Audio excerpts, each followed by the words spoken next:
Today we are talking about the lessons that we have learned, the things we have experienced, our entire journey from GA4. It's been a year, a long, long year since we have been blessed with GA4. And today we have our illustrious panel here today. We have myself, I am the head of SEO communications here at Wix. We have Morty Overstein, the head of SEO brand here at Wix, who absolutely loves analytics and just cannot get enough of talking. GA4. It's like my favorite thing to do when I'm not having a lobotomy. He absolutely loves I analytics. was going to say that's a lie, but then we got there. Okay. Okay. Then we have the fantastic Gina DiTomaso, who's the president and partner at Cakepoint Analytics. She's written, spoken, done lots and lots of stuff all about all of your analytics journey and knows all of the things about GA4. And we're really pleased to have her here. So thank you for joining. Yes, and I'm also from Vancouver Island, or I live on Vancouver Island now, so Canadians represent. And also, like, if you live in Vancouver or West Coast, please come say hi. I need more locals. So yes, and then we're also joined by Nava Hopkins, who's a consultant and paid media strategist over at Optimizer. She is over here. She's all about the GA4 and PPC. So she's got some great perspectives on how that all works and making sure that you are getting lots of information there. I've seen Nava and Dana speak at multiple events, and they're both fantastic. So happy to have you both here. Just here to make sure that there's a little bit of PPC empathy. I know that there's going to be a lot of SEO forward thoughts, and just want to make sure that we're all working together. We're not having fights. We have understanding. We know what we're asking for, and that we're also being as positive as we can. Wonderful. Cool. So that with that all said, let's get into a little bit of FAQ. So before we get going, just so that you know, and so anybody else who joins, yes, the webinar is being recorded. All of our webinars are recorded. If you have missed one previously, then you can go to our YouTube channel and you can watch them all and enjoy all of that wonderful stuff.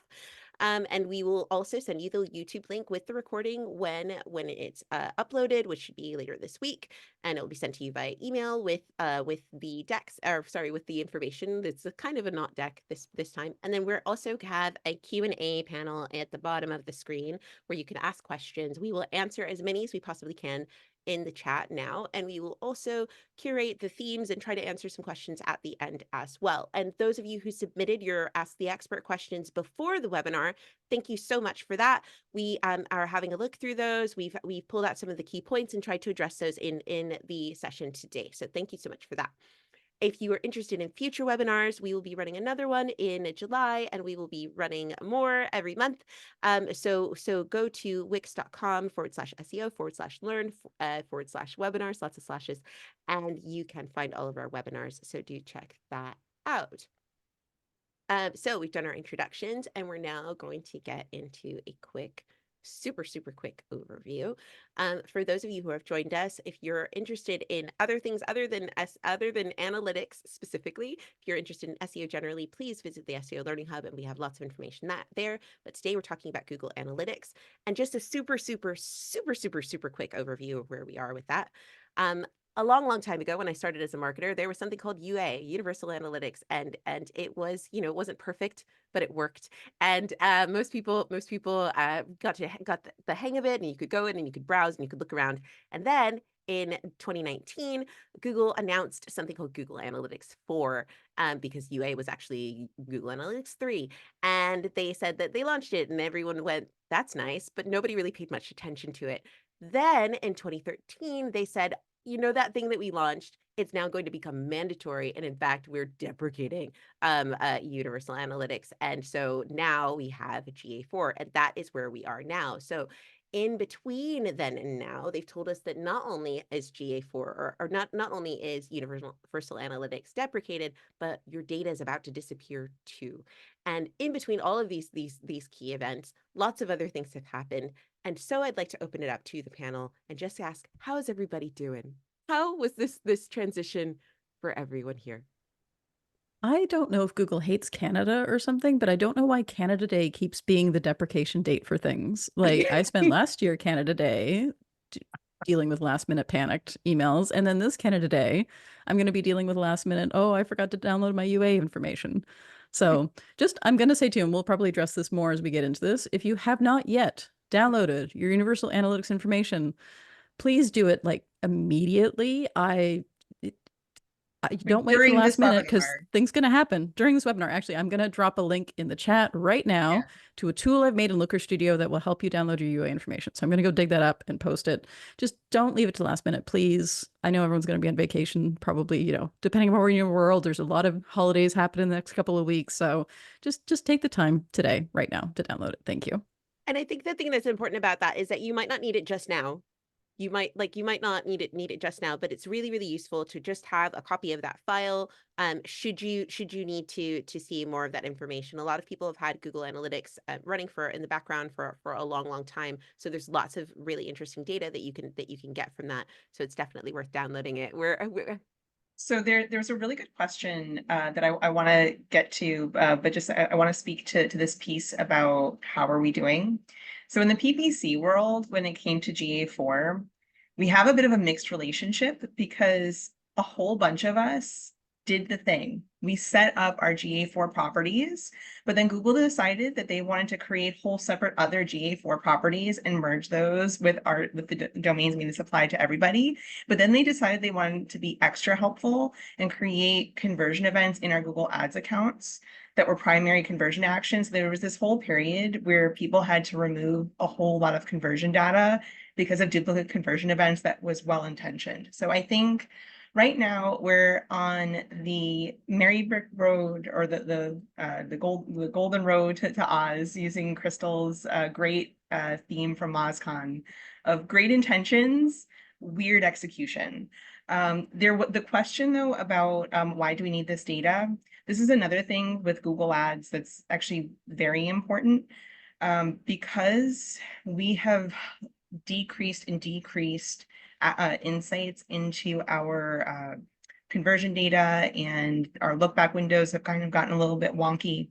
Being able to have that lifetime value of your domain and kind of seeing how your traffic has trended is so incredibly important. So even if you can't have that data now, you can at least use your historical data to see how did you trend 3, 5, 10 years ago, because right now with GA4, we are not going to be able to have that much of a look back window. So if you are in that place of privileged position where your domain is that old, that is a great way to shore up your data, especially as we need not have as much data available to us now.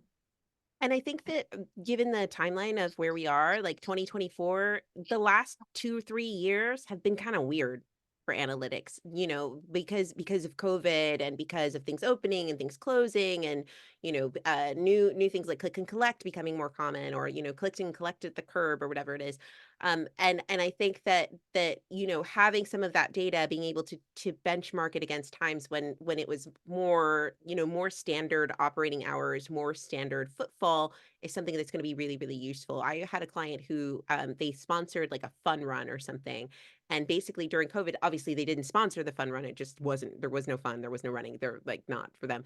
And so they had a year where there was none of that sponsorship data. And that's very different from looking year on year. You say, oh, we're up 300,000% or something. Well, you're not. It's just a different year. So yeah, I think it's a super useful point. Did you share that link there, Dana? Yeah. Morty passed it out to everybody, so thank you. Wonderful, wonderful. Okay, and have you found that, so one of the things that also occurs to me in this time is that, like, for somebody who's been on Wix for a while, you've got your Wix Analytics data during that, like, that's been running continuously. Are you finding that you had clients who were like, not going to switch over to GA4, just going to use something else? Did you find that happened with some folks? For sure, that's happened with some folks, but I think it really depends on whether or not people are using Google Ads. Because if you are using Google Ads, you really do have to have GA4. So, I've always said to people, like, the stuff I talk about when it comes to analytics, like, yes, I teach people how to use GA4, etc. But the principles of good reporting apply no matter what the tool is. And every analytics tool out there, whether it's GA4, whether it's Wix built-in analytics, whether it's Matomo, whether it's Fathom, they all capture the same kind of stuff. It's just a matter of taking that data and doing something useful with it. So, but the reality is that if you use Google Ads, you have to use GA4 in addition to whatever you're going to use as your, source of truth, for lack of a better term. But I think part of it too, and this is where I think people were really stressed out about UA to GA4, is first off, the timing was horrible.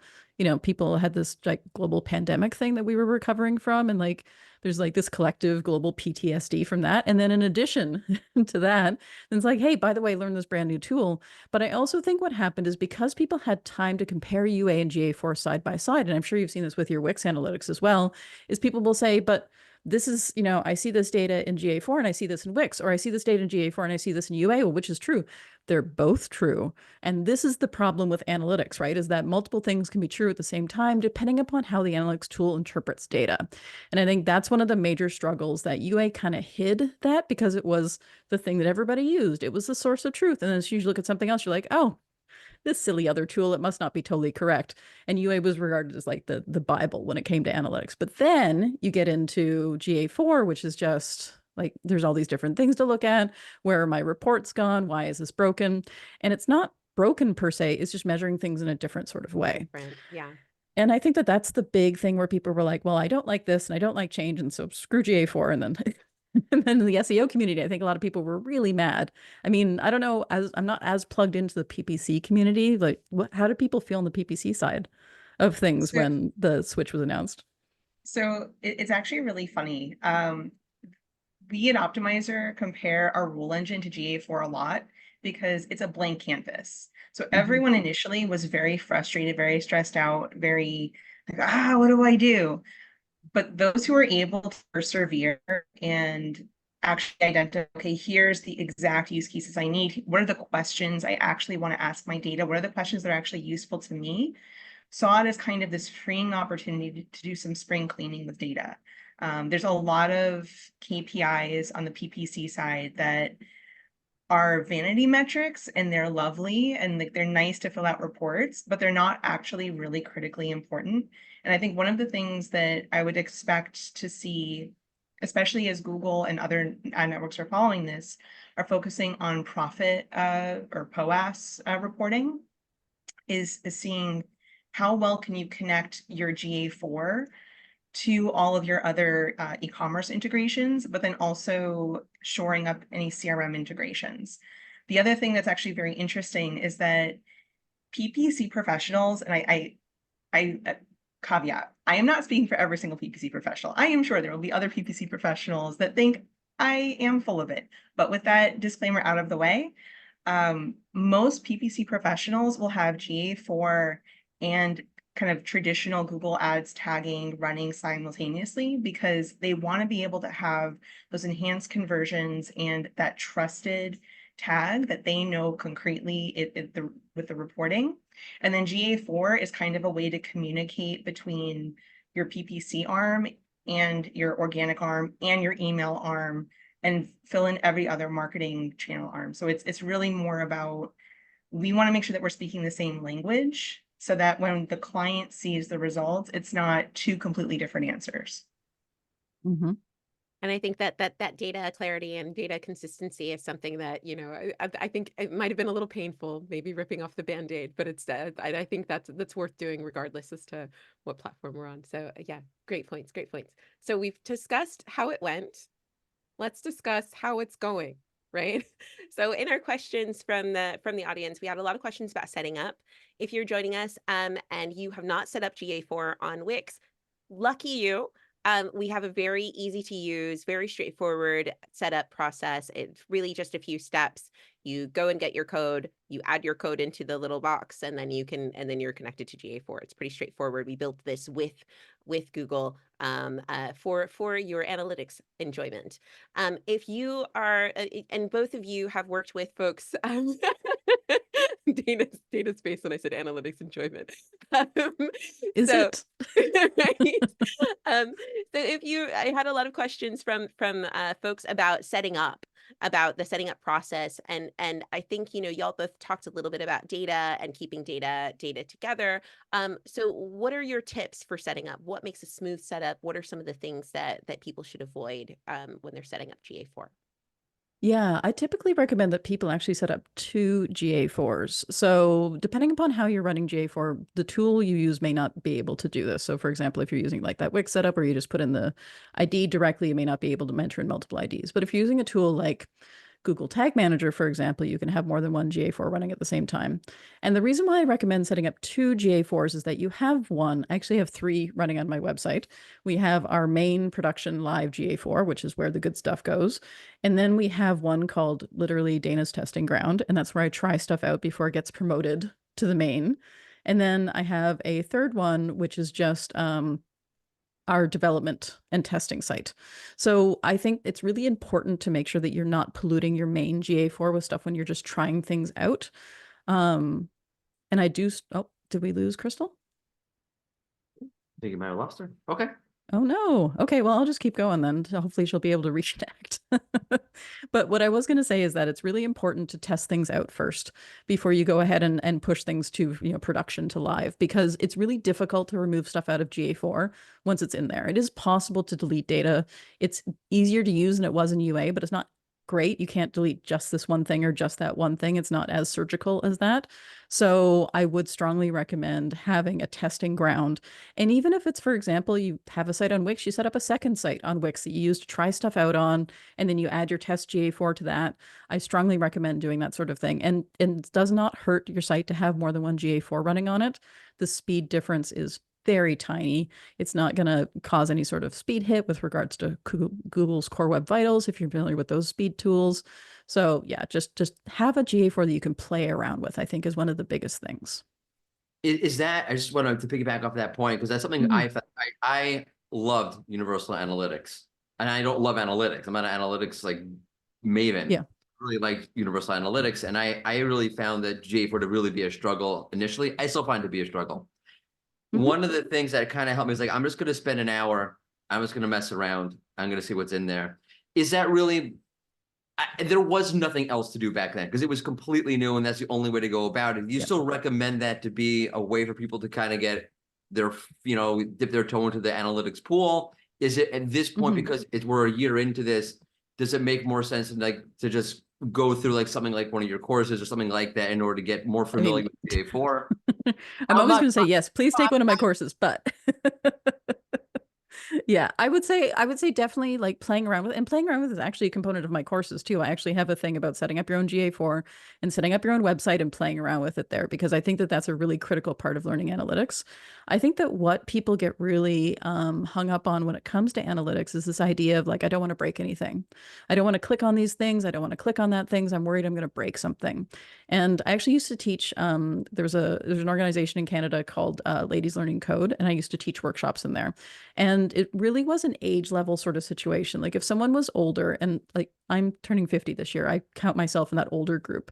So if somebody's older and they didn't necessarily grow up using computers all the time, and like I've been a nerd for a long time. I've used computers, like my dad built me a PC when I was 8. Like I've been using computers for a very long time. But if you didn't grow up that way, then using a computer, you're like, I don't want to click that. I'm going to break things. And I think that's where people are uncomfortable clicking around with stuff because they're afraid they're going to break something. And so that's why I say like make a GA4 that's just for you to play around with. You can't break stuff, in that same way. It's not going to hurt your production data, but that way you can try stuff out.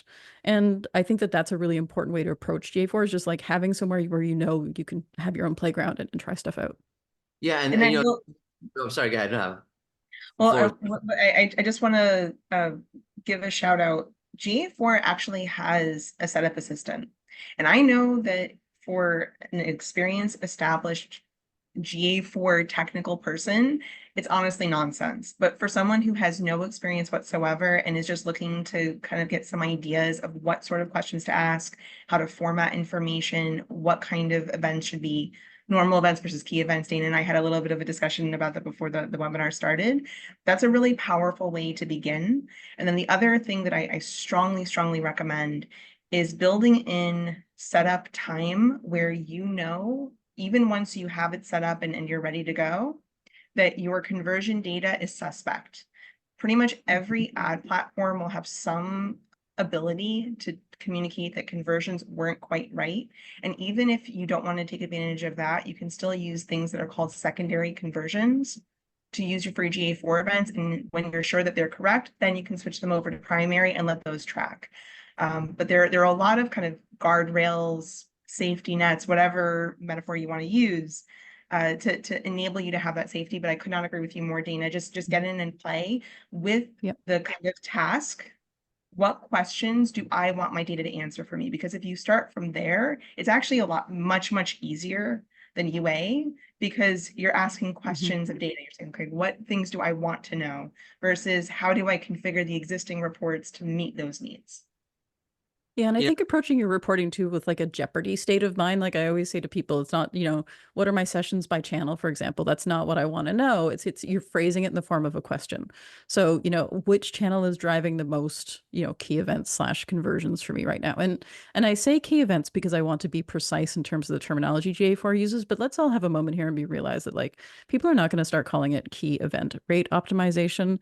It's still conversions. It's okay to call it conversions. Just the word in GA4 is key events. So, and then apparently there's mediocre events. That was my joke screenshot is I had a report called key events, mediocre events, other events.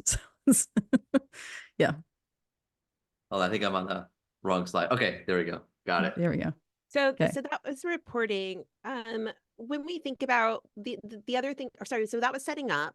And I think the next thing we need to think about is reporting. So reporting in GA4 is different from reporting in UA. This was one of the things I was most heartbroken about, if I'm completely honest, because I used to go into UA and I could browse and you could see the reports and people were like, you can just make your own. And I'm like, I don't want to make my own. I just want to see the reports. But there are lots of different ones. What I will say personally is I think they've gotten better. So I think the reports have gotten better since they initially launched it, which I think is good personally. Yeah. I think part of it too is because, and if you haven't, looked in GA4, dimension is a grouping of data like text, pages, etc. Metric is like a number. So just to keep that in mind. So when you look at a report and you look at the dimension list, note that in a lot of cases that's a drop down and you can click that and look at another dimension. So for example, if you're in, say, the tech details report, which is under users, and you used to see a separate report in UA for browsers and a separate report for operating systems, a separate report for device. It's all there still. It's just hidden underneath that dimension drop down. And I think that that's something where people went into GA4. They're like, I have 30 reports in UA. I see 6 options in GA4. This sucks. The data is all still there. It's just, it is hidden. And I totally agree that Google kind of missed the mark when it came to setting up the reports out of the box. I don't know why they assumed that people, especially small business owners, have all this time on their hands to just play around in an analytics tool all day, because that's totally what makes them money. They don't. So I actually have a theory on this, and it goes into how they set up their ad products. So there's a thing in Google Ads called Smart Campaigns. Most people on this webinar would absolutely hate them, whereas you have no control. You say like, I'm a beginner, I have know nothing, like just set it up for me. And there's kind of an assumption that if someone is at that level, they don't need or want or care about the level of reporting that we've come to expect and that we demand out of UA and now GA4 and moving forward GA4. Then there's the kind of traditional campaign types and how they work, and there's lots of control. And then there's performance max, where we're getting control back, which is kind of like the journey of GA4. But now we have that. So the reason I'm bringing up this kind of paid example is I truly believe that it wasn't ill intent. It was, we need to get this live to get people testing to see what we're going to engage with. And we don't think that the mom and pops, the SMBs, are going to care. What's actually very empowering and very inspiring is how many of them do care, and that these are really critical metrics and there is a lot of intelligence. So I think one of the things that's actually very important is understanding what reports you need, say, on an everyday basis versus a quarterly check, and making sure that you're saving those to your library. Because if you're not saving it to your library, you're gonna have to go through a whole rigmarole to get it back. And I think that's a worthwhile just kind of checklist of what reports do you need saved to your library, and then everything else you can kind of check later. It's, I don't want to get too lost on this point, but it's interesting because, generally you see Google trying to democratize things and make it easier. And GA4 to me seems to be the complete opposite of that. And I'm a little bit surprised that Google went that route. And then I do wonder, though, was that on purpose? And why would that be? Because it almost feels like if you're serious about GA4 and getting the data out of it, you almost need to hire, to a certain extent, a professional to come in at some point and help you with it. And I think that's almost bizarre from Google's directional point of view, why they would do that. I really don't have a good answer for it. Yeah, I mean, as someone who professionally does analytics consulting and teaching and training, like I definitely have a lot more work now than I did when it was just universal analytics, right? Like no question. I've spent the last several years doing nothing but learning GA4. And so I think that for sure, I don't know where the misstep was, but I also suspect there may have been a bit of a timeline crunch because when, I think GA4 was intended to have a much slower rollout than what happened. And then with regards to privacy laws, universal analytics, it became obvious to Google that there was no way for them to fix up UA to meet GDPR compliance requirements. And GA4 was going to be the only way out. And so that's why I think the sunset got moved up significantly faster than it meant to be, because there are still features, especially in like explorations, which is a great part of GA4 that people are terrified of, and they shouldn't be. It's really cool in there, but the user interface is half baked. And so I think that that's a big part of it, is that it's got so much potential. I really love the event-based model in GA4. It's what I was making Universal Analytics do anyway. But the way in which it's presented in the user interface and everything else was just like, that was not where the focus was, which makes sense. It's like when you have that minimum viable product, it's like, we just want to make sure the data's cool. Data's great. User interface, let's focus on that now. So I have one more thought on this, just from a Mhm. software perspective. I think Google got a little bit lazy knowing that the quality of the product was so good, because GA4 is objectively a better product in terms of what you can do with it than UA, that they said, oh, whatever, it doesn't have to look as pretty, or it doesn't have to be as intuitive in design and workflow. Or And maybe they it, think it is. Yeah.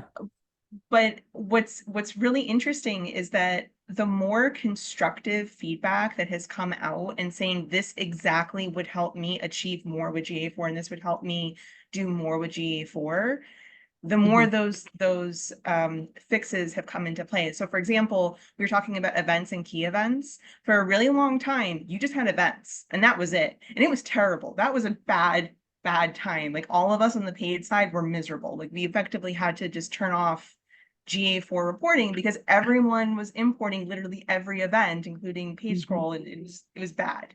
The fact that key events came about is because people raised constructive critique. So another thing I would just encourage you, when you're going through GA4 and you're figuring out what kind of reporting you need and kind of what kind of workflow suits you, make notes of the things that are truly a problem and share that feedback. So, I mean, I work at Optimizer. This is a Wix webinar software pieces. Dana runs courses and she takes feedback on board.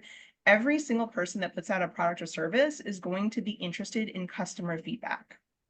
And so if you share constructive feedback of exactly this is what would make my life easier, it's a lot easier for product teams to focus on that than this sucks, I hate it, I don't want to use it, it's the worst. Like you can't do anything with that. But understanding that it's really easy to accidentally import too many events, so they could create a key event that would just be imported, is a super easy, well, not easy technically, but it's easier to work towards.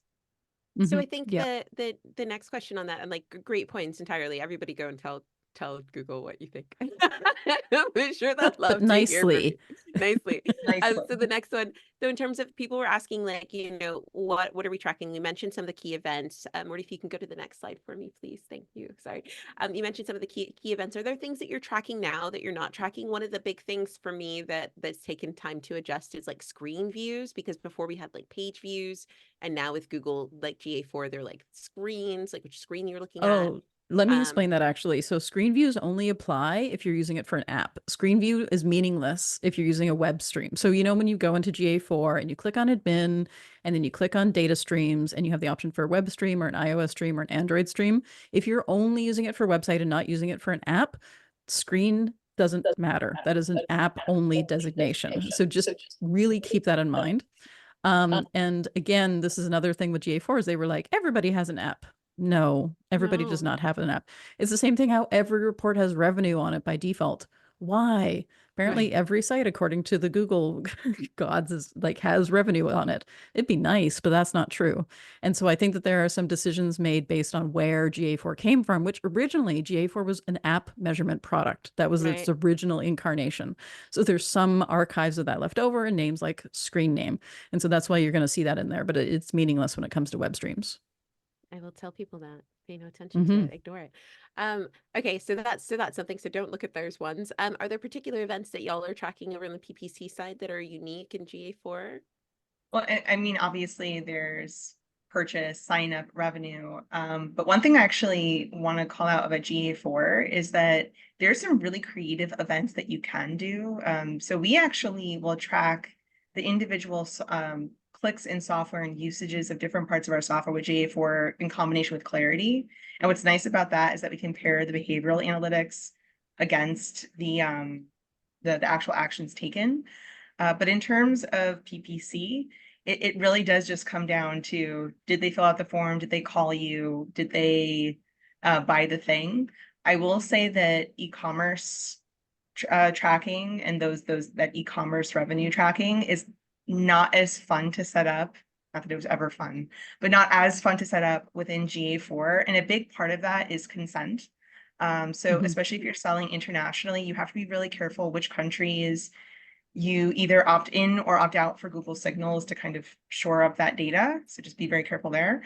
And then also it is really interesting that advertising and advertising reports are not a core part of GA4 as much as they have so many goodies for GA4. So it's not that you're tracking necessarily different things, it's that you have to rebuild the report. And you also want to be mindful about audiences. Is this moving too far ahead if I talk about audiences versus reporting? I think we can, if that's something that's being developed in the next little while, we're nearly getting to that section.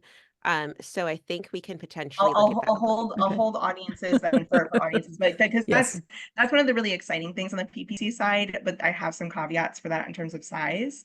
So yeah, we'll And I would say event-wise too, some of the things that we track actually is related to on-site engagement. And that's one of the things that where GA4 really shines, is being able to track more stuff than you can. And again, this does require a little bit of setup with things like Google Tag Manager, but out of the box, GA4 already tracks way more things than UA ever did. But some things that I also include in our tracking, often I'll record, and you can see this if you peek behind the scenes using a plugin called Omnibug, which lets you see anyone's GA4 setup, by the way, if you want to try out. It's really interesting to check out other people's websites. So that's called Omnibug is what to use. And then you can see anyone's analytics, and then go to the Sephora website and you'll see some bananas analytics. But one of the things that I do track on my Kickpoint Playbook website, the training site, is images that are viewed, because I want to see exactly how far down the page people got. And that's actually a really great way for us to evaluate the quality of traffic. So something that we'll look at, and one of my favorite reports to make in Looker Studio, which is the worst named product, but should be still Google Data Studio. Anyway, in Looker Studio, is I like to have what I call a double pie chart, where I have a center pie, which is looking at conversions by device, for example, or looking at the event breakdown, event composition for a specific channel. And then I'll have an outer donut that looks at the event composition of all other channels except for that channel. And then I can say, for this campaign, are we getting quality traffic? As in, am I having as many people doing, the same number of scroll events or video start events or other events that I would see from other channels? And that can really help us identify, particularly with paid. I use this quite a lot for paid, to identify campaigns that maybe aren't targeting the right audience, because they get on the site and they're leaving, like they're on the site long enough to show up as an engaged visit, but they aren't necessarily scrolling down the page far enough. They aren't engaging with accordion sections. They aren't engaging with videos. Oh, yeah. Hit me. All right. So this is where I agree that it's a useful thing for paid, but it might actually be useful to build the business case to have separate pages for paid and organic. Because if you have to rely on sending people all the way down the page with paid, you're likely not going to win them. Whereas I just mean, like, I want to know, like, the event composition. It doesn't matter the page. I just want to know, like, people coming to the site via this, are they actually like getting 25% of the way down the page? Or like, is that even triggering? Because if it's a really disengaged audience, and I mean, like, if someone clicks on an app ad, gets the website, and then hits back really quickly, they may not show up in quite the same way. So hitting back really quickly, totally agree. I don't know if I agree about scrolling down, because and this then goes into landing page theory, but on paid, we typically don't actually want people doing a lot of things other than converting. Oh no, but if it's a short page, the 25% would trigger immediately. Because if it's a really short page, you would see that scroll event immediately. So if somebody hits back before that even triggers, then that means they didn't even see it long enough for that event to trigger. So that's a good sign to us that people hated that page. right? So Totally that's fair. yeah. I was more thinking about like the image engagement and things like that. No, I'm gonna jump in, but I'm loving it, and I'll tell you right now, the audience are enjoying this as well. Yes, I And can as see an that in the chat. SEO, when you're like, no, we don't want you to do things, I'm like, yes, we do. We do want them to do things. Anyway, okay, so Yes. we're gonna move along. Great discussion. We kind of covered monitoring, so we can skip that slide, Morty. But if we go to slide number 14 for me, thank you so much. Sorry to everyone, I had a little bit of Wi-Fi disruption. Let's talk about the future, right? So we talked about where we were, we talked about how it's going. What do we think the future holds for GA4? I think that people need to accept that analytics is getting less and less accurate all the time. And I think that that is something where I would really like GA4. You know, there's the modeling built into GA4, and you touched on consent signals going off to GA4. So you can have modeling available to you in GA4 if you have at least 1,000 people a day who say no to being tracked, 1,000 people a day who say yes to being tracked, and that is true out of the 7 in the last 28 days. But not a lot of low volume websites are going to hit that. So you're not necessarily going to have modeling. I would love to see modeling extended to lower volume websites because there's no reason for sad little websites not to have some sort of modeling in place too. But I think that there should be a recognition of a lot of people have ad blockers. A lot of people have these different ways of turning off tracking. And I think that GA4 needs to do a better job of recognizing that in GA4. And also what I would like to see in the future of GA4 is annotations. Like, come on. I want my annotations back. I miss them very much. I'm sure you miss them too. Not only do I miss them, I had a moment when it was in the transition, I was looking for it in GA4 and I was telling this was several years ago. I was on a call with a client, like, all right, we'll set up the annotations. And then it wasn't there. And I felt like an idiot. It was terrible. But also, like, it's such a small thing. Like, it was Yeah. such a small but mighty tool. Like, I don't know. Maybe the person who was we... like the annotations evangelist at Google like left or something, and now that's why there's no one left. I know. It's like, So it's just, please, please. I need to make sure that we get back to the smaller brand and or smaller traffic site point, because there's two really big things here. Number one is the audience point I wanted to make earlier. So the audience segments that you can import off of GA4 are amazing. They are so cool. They are hit by thresholds horribly. Most companies that are lead gen, you're probably not going to hit those thresholds. And it's really tragic because you have predictive buyers, predictive churners, predictive, like a whole bunch of really fun predictive audiences. And I think it's really sad that we don't get them.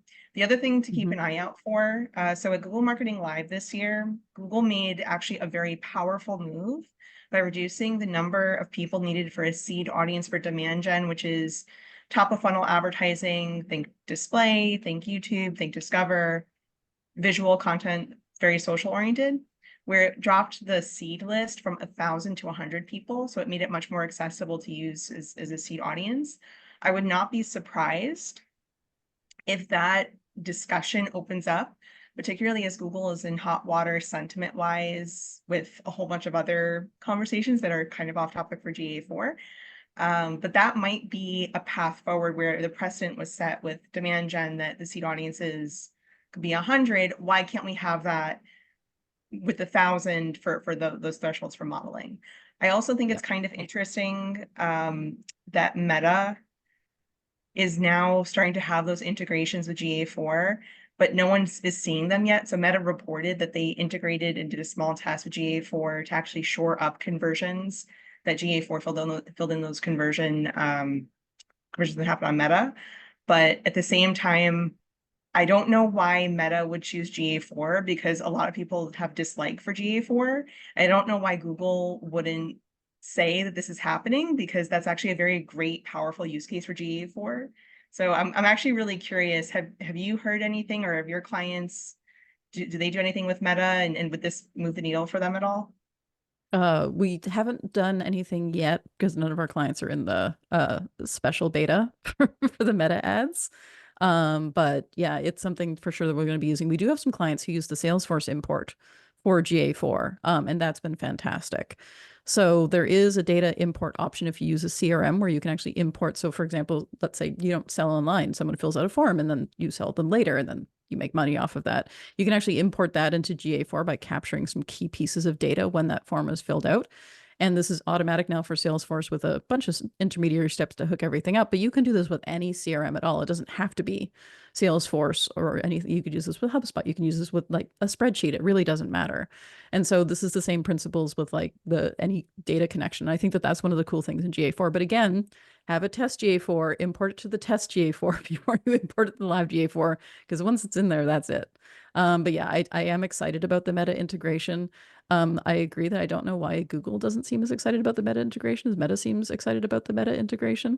But I think it is great. And I wonder why it took so long for important other advertising platforms to get into GA4. Like Google acts like, they're the only platform in town. When you think about, for example, video events in GA4, they're only triggered by YouTube video views.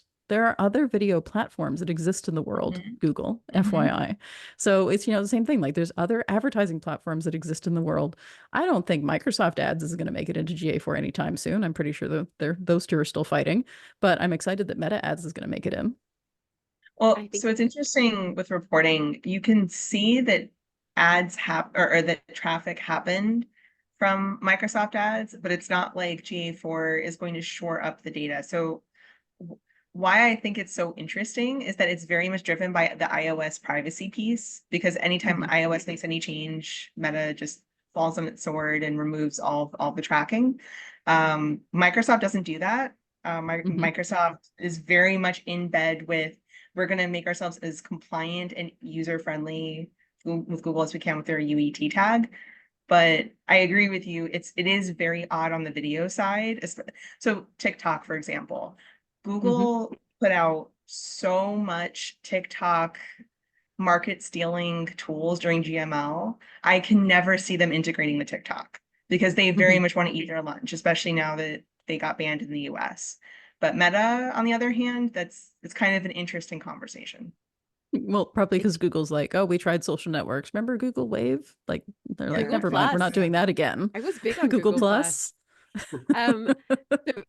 So we've just got enough time to do some of the questions. Morty, you're doing extra work this session, so we really appreciate you.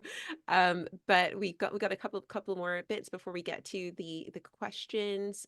Morty, if you want to advance the slides. Keep losing my mouse. Sorry. Okay. Cool. So just quickly, if you're here on our webinar, then you probably know a little bit about the Wix SEO Learning Hub. We have a collection of resources about GA4 getting started, managing conversions, looking at real-time analytics. We have some stuff on how to automate backlink monitoring using GA4 and Google Sheets. Dana mentioned Looker Studio. We've got a great article that talks about Looker Studio and some of the metrics you might want to measure. There. And I've recently written an article about the new version of bounce rate, which is in GA4, which is not the same as the old bounce rate and wasn't in the original iteration of GA4. It is not the same. No, it's not. It wasn't the same as they wasn't there when they put it in, when they launched GA4, and they did add it back, and it's like a whole thing. It was kind of fun to write, actually. If we go to the next slide, we also have a webinar that we did last year for people who were just getting started, which talks about it then and has some tips there for if you're getting completely started. If you're somebody who likes podcasts, we also had another podcast about it back in the day then as well. And then if we go to the next slide, did you do the refresh? He's just going back. What were you doing? I don't know what happened here. Okay. He's jumping around. So if you go to slide 19 and then jump back to slide 16, we'll cover this. We're nearly there. Okay, so I'm a professional. Our wonderful guests, Dana and Nava, both have fantastic resources on Google Analytics. Dana has a whole suite of courses all about GA4, how to get set up, how to get going, how to master it, how to do lots and lots of awesome things. So there's a link to this. We'll send you this later. And Nava has a fantastic town hall from her team at Optimizer, where she talks to lots of analytics folks and lots of PPC folks about lots of GA4 features for PPC and all of that sort of stuff. And there's some great resources there as well. And just before we get to the Q&A, Morty wants to give a shout out to something that's on slide 15. There we go. Got I got it. We're doing a digital marketing meetup here in the New York City area. If you are part of an agency team or digital marketing consultancy, we're doing a whole session on how to build up your brand to get more and better clients. Lily Ray will be speaking, John Shahada, Carrie Rose, a whole heap of great folks. George Wynn from our team will be there. I'll be there. So if you're in the New York City area on July 22nd, we'll be live at the Wix Playground in New York City. You can find the link to sign up on the Wix SEO Learning Hub over at wix.com/SEO/learn. Okay. And now Q&A time. Yeah. Yeah. Yeah. Great. Okay. Oh, let me just get rid of the deck and pull up my list. Sorry. This is the most GA4 meta webinar experience I've ever been a part of. We've done this before. Okay. Second. That's not it. Duck Miller meta. One or of the meta. comments was if it's meta, capital M or meta, lowercase. That's great. I changed it to That's- metal, like metal instead of meta, but yeah. Thank you for the fun joke. Yeah. There are a lot of questions, actually. There's a bunch of great questions people sent in before. We have a bunch of great questions from right now, even some in the chat that I'll try to pull out also. Okay, let's start with this one. I How do love you questions. measure Let's and do it. track SEO growth most effectively using GA4? So Great question. sorry, Nava, this one's not for you. I would say if you're tracking SEO growth, of course, you're going to be thinking about traffic from organic, but I also think there's something to be said for tracking Google Search Console impressions as well, with one caveat, which is that if you are using rank tracking software, or if your competitor's using rank tracking software, those will show up as impressions in Google Search Console when the rank tracking software is triggered. So if you see the sudden spike on like Mondays, for example, that's their rank tracking software going off. So really keep that in mind, is that it could be your competitor suddenly rank tracking a bunch of terms. In terms of SEO growth over time as well, one of the things that I really want to make sure that people focus on is not growth for the sake of just growth. Make sure that the people who are coming to your site via organic are actually converting. Set a baseline for, this is what I want to see with regards to converting, key eventing, whatever you want to call it. And make sure you're setting that baseline for that. And then also, I would strongly recommend, we only talked about audiences a little bit. I tossed a link in the chat that we can send out afterwards on a Whiteboard Friday I recorded on Moz on setting up audiences. I would strongly recommend creating an audience of people who came to your site first. This is called the first user channel group. People came to your site first via organic search, and then track how those audiences engage with your site over time compared to people who didn't come to the site via organic search, for example. So that way you can see, this is how I originally got people. It doesn't matter how else they came back. They came back via another channel. That's cool. Like those paid people and their silly remarketing, I'm kidding. Well, Remarketing is a really important part of it, but yeah. Okay, Go ahead. A silly PPC people, we actually have a Yes. really useful report in Google Ads. It's actually, I like using in concert with GA4, so it's not a GA4 report, but it is useful, which is your organic ratio. So if you check your Yes. organic queries, once you link your Search Console to Google Ads, you can actually see what percentage of your queries that you're getting organically versus paid, how many queries you're coming up for, things like that. So you can get a sense of, is there any cannibalization going on? And if so, then you can address that. But you also can kind of get a sense of, speaking to those audiences that Dina talked about, what size cohorts are you getting off of what kind of traffic that are organic first? Because if it's all branded, then there's some work to do. If it's non-branded, then kudos, throw a party, and we can have some fun there. Yes. And tracking branded versus non-branded growth over time is also a critical thing that I would recommend tracking, probably directly in Google Search Console, but reporting in Looker Studio is probably the best way to go here. So Nava, this one is for you. How do we download audiences from GA4? I even saw that we can import GA4 into Google Ads. How is that done? So there's a really handy linking tool within, and data connector tool within Google Ads that you'll connect your GA4. Once you do that, you can import in those audiences. But as I mentioned, you do need to make sure that there will be enough people in those audiences for them to run. So Google has a really funky rule when it comes to audiences that you need at least 1,000 people to target, and that's 1,000 people within 30 days. There needs to be 1 to 2 additional people added each day. And importantly, they need to consent to being added to said list. If they do not consent, you cannot add them. So with all of that said, make sure that you have your cookie consent banners on. I know they're really annoying, but make sure that you have them on so that they can be added into those beautiful lists. Also make sure that any customer match or email or phone number list that you're uploading in, that maybe you even want to track its performance within GA4 off of campaign performance, that you have your consent baked in. You always want to make sure that you have that consent. In terms of how the audiences are applied, there are 2 important ways. One is actively targeting, which will be done through search, through shopping, video, whatever. And then there's observing. Observing, I'm putting as the second category instead of just audience signals within Performance Max. And the reason for that is that Performance Max, while you can't outright target anybody, that's why calling Performance Max a remarketing campaign is kind of you're misspeaking. It's not quite right. You are teaching Google who your people should be.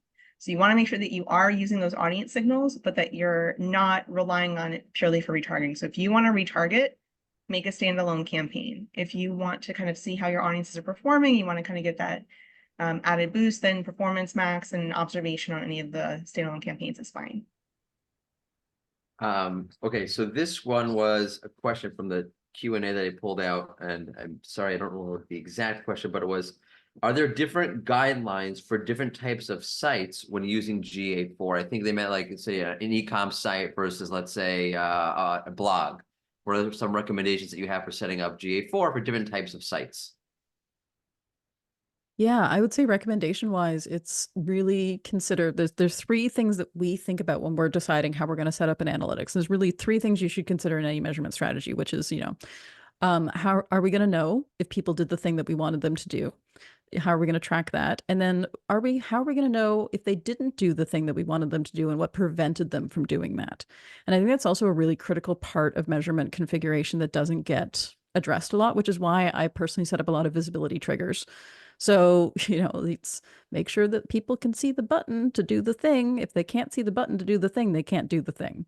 And I think that that's a really critical part of measurement that does get overlooked. And other things that I think about too when it comes to measurement is, what are the things that will lead people to do this? And this is, again, where audiences are really powerful, because you can say, I want an audience of people who've watched this video or any video at all. And then I want an audience of people who've never engaged with the video. And then you can compare the key event rate between those 2 different audiences. You can do explorations or directly in reports in GA4, but think about the micro conversions that would lead someone to be more likely to become a customer, client, lead, whatever your goal is for your website. And then set up audiences and make sure you have events so you can track those kinds of people. And then from there, you can make decisions on, what you're going to do. And you don't necessarily have to use Google Tag Manager for all these things. It's something, obviously, I use Google Tag Manager a lot. But in my course Practical GA4, I actually challenged myself to how to set up these events without using Google Tag Manager, because I knew not everybody in there was going to have it. And so I did some pretty wild workarounds for things like tracking clicks on CTA buttons without using any Google Tag Manager at all. So it is possible to be done without Google Tag Manager. It actually wasn't that hard once I figured it out. But I think it's a matter of thinking about, like, what are the things that are going to be best for you to track? What are the things that are going to tell you if people are on the right path? And then that's how you can build your audiences, which again, go into paid. So you can really focus on the people who are, if you don't qualify for predictive audiences, you can make your own predictive audience by saying that people who watch this are more likely to convert at some point in the future, and then use those in your Google Ads accounts.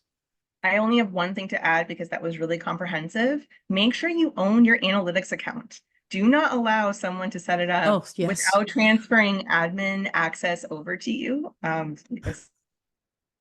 Yeah, we could have a whole webinar about that, couldn't we?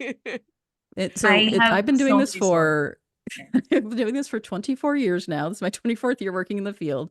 And one time, this one web developer in Hamilton, where I used to be based, he got into a car accident, very sad, but he also didn't give anyone the login to any of the websites or Google Analytics accounts or domain registrations or anything. And all these businesses got totally screwed because of it. So please make sure you know who owns your analytics account, your ads account, your website hosting account, and your domain registration account. Like, just do that. Can I Thank you. just say And one of the oh, things we good. did with Wix Studio is that we made it very clear who that is. Yes. So we have that built in, and you can see exactly who has access to what, and you can control that as Yes. well. So And that I was one of the reasons appreciate why we that built that about in. Wix. And that's Yeah. one thing that's really important when you're thinking about just different verticals. Different verticals will have different needs and different wants. So if you're working with a partner to help you set up and they aren't as familiar with your vertical, it is okay to push back on them and say like, hey, I need these metrics, even if it's not out of the box, and just make sure that you Mhm. have that conversation. Because Yeah.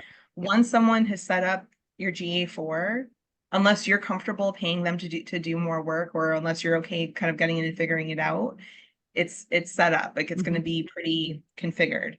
So just make sure at the onset you have those questions, you own your GA4, and you kind of know why you want what you want. I Yeah, should also say that exactly. folks who are using Wix, we have events that are built in to a lot of the different features. So if you have e-commerce, there'll be certain e-commerce events that are already built into GA4. If you're using Yep. forms, like lead forms, for instance, there'll be things that are built into there as well. So have a look in your analytics and see what's there, and see if there's anything you want to customize or add on. Yeah, it should be in the Wix documentation around GA4, which should tell you there what we actually trigger for you automatically. And do you mind if I answer Andrew's question right away? Just he was asking, can you give some clues on how to set up tracking without GTM? So one of the things that we can do is, let's say, for example, you have a call to action button and a header, and make the URL for that call to action button, instead of going to contact, go to contact, and then question mark location equals top nav, for example. And then there's an ability, if you go into the admin and the events and then create an event, you can create an event based on an event. So then you would create an event based on views of the page where the URL contains location equals top nav, knowing that that particular button is the only place where that link exists. And then you could see approximately how many people click on that link is one of the ways to do it. And you create a new event called CTA button click top nav or whatever it might be. So that's some ways to kind of get around not having tag manager. There you go. Well, thank you all for your fantastic enthusiasm for this session, bringing your points and counterpoints in the session. I knew this was going to be a great session, and I'm so pleased to have Dana and Nava here, and to have Morty helping in all of the ways that he does. So thank you to everyone for joining us and taking the time to learn more about GA4. We will be back for another webinar in July, and find Dana and Nava both on LinkedIn. They're both fantastic on LinkedIn and share some fantastic resources there. You can find me and Morty tomorrow, as it was Wednesday, and we will be publishing another episode of the SERPs Up podcast. So do tune into that. And thank you so much. Thank you so much for having me. Thank you. Happy Thanks, GA4 everybody. anniversary. Happy GA4. Bye. Bye, Bye now. guys. Bye. Bye.